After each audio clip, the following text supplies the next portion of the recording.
Good morning, guys. So this is my Mercedes Gelandwagen 463. It's a rebuilt 1966 model. It's built from my 84 frame. I had it for about a month, and this is some of the upgrades put on. And put a new grille, LED headlights, color, the same color, the front bumper, black wheels, the windows, meters with the original rims, but I'm getting new rims for the summer, so that's bigger. I installed new LED braking lights, the new spare tire box. I painted the rear frame, LED lights for the plate number. I put on the twin exhausts. It's a cold engine and it's cold out. It's around 2 degrees. Yeah, the exhaust. So today I'm tuning up the body with I'm gonna increase the fuel pump on the turbo.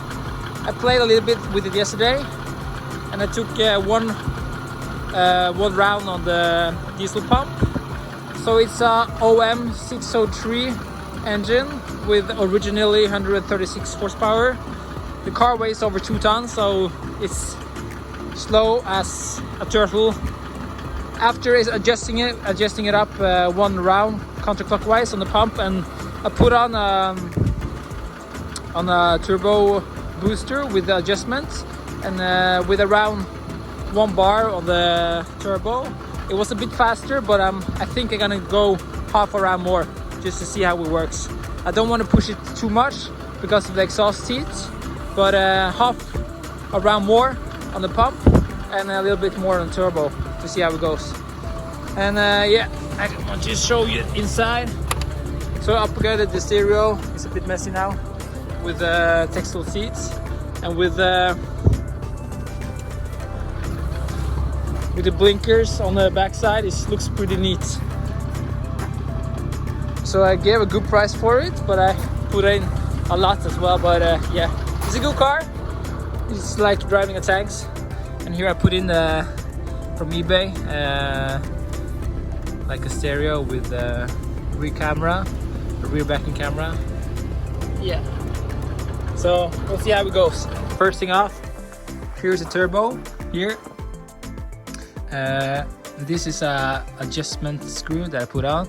So here I can adjust with a booster up here how much pressure I want the wastegate to open. So when it's fully closed, the turbo gave max.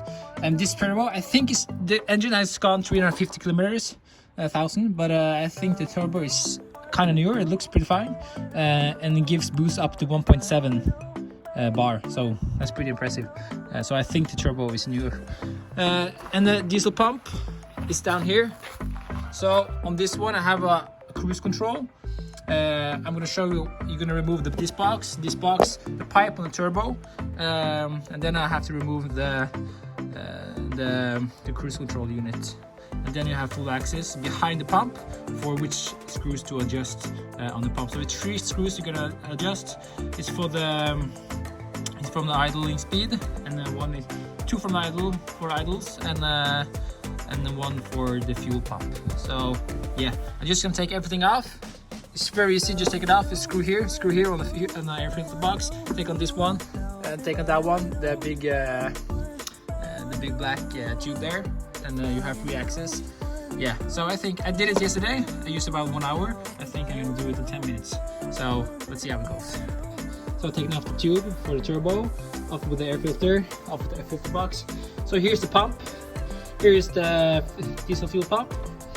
And if you don't have a cruise control unit, which I have, so I have to take out this one. This one has 2 screws here, 10mm bolts, and 1 screw up here and 1 screw down here. So just take it off, and it's a lot of yeah, sticks. These things you have to take off, but it's pretty easy. Just a bit crap to take on afterwards. But you take off this one. If you don't have it, you just open with the 6 balls down here on the pump. It's some oil in the pump, so don't matter. It's gonna go out. and 2 up here. So just take a dome off as well. Okay, so now everything is off. Here is the behind of the fuel pump. So I used 15 minutes instead of 10 because I have to bring the tools. So here, up to the right, I'm gonna post a picture. Up to the right here, the one in the middle, is the one thing you're gonna screw. This one you're gonna screw, and down to the left, this one, the one you're gonna screw. So if you haven't done anything with the pump, you can start with 1 turn anti-clockwise, counterclockwise, and you have to take it on all 3 screws, exactly the same. And on the turbo, you can try to blend the wastegate, and the way you do that is, this is a different setup, just because I'm playing around with it. So when you're blending the wastegate, everything you do is, here's the pressure from the turbo, it goes over into the wastegate. When the turbo expands, building up pressures, it gets air thrown into the wastegate, and it's like a valve that's pushing in, opening the wastegate. So the pressure is releasing, so the turbo doesn't expand or you builds up too much pressure, because this pressure goes into the engine again down here. So when you're blending the wastegate, what you do then is just cut it off or put a bolt in here, so the pressure stays inside here and the wastegate don't open. If you do this, you have to install like a turbo control booster. I put mine in here just for this time. So this one is a vacuum line from the engine. This is the Corona version, and here I have access to the how much bar. So originally this one charged about 0.6 bars. When I blend the turbo, it charged around 1.67, but with my regulator, I can put it where I want. So now it stands around 1 bar. So if you're installing the gauge for the turbo, what you do then is you going over to the air intake to the engine. Here, this is where the air from the turbo goes, and this one is from the ALDA.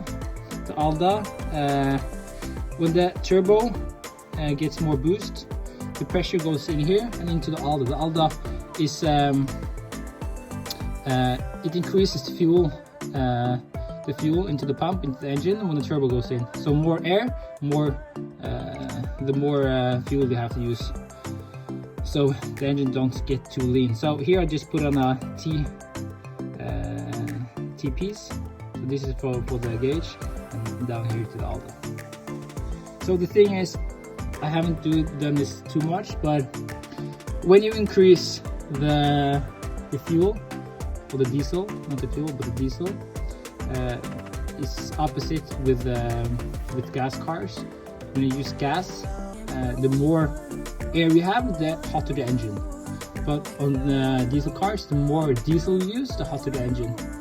So if you start with 1 counterclockwise turn on the 3 bolts I showed you, you can check the temperature. I haven't installed it, but I think I will, just to have it clear, because if you're getting a hot engine, it's like a heating problem, and it's a problem that the turbo is gonna break, or just gonna not melt, but the bearings are gonna go bad, and we have to change the turbo.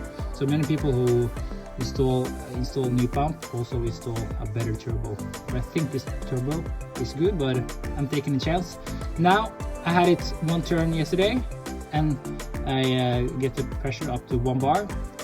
It did go a little bit better, but I'm turning half a round more now, and a little bit more pressure as well, to see how it goes. I don't think I'm gonna push it further before installing a new turbo, because I can sell this turbo that's working, maybe get a old one that's on a different or bigger turbo, and still go to 0. So these 3 screws, posting a picture again, counterclockwise, and then we'll see how it goes.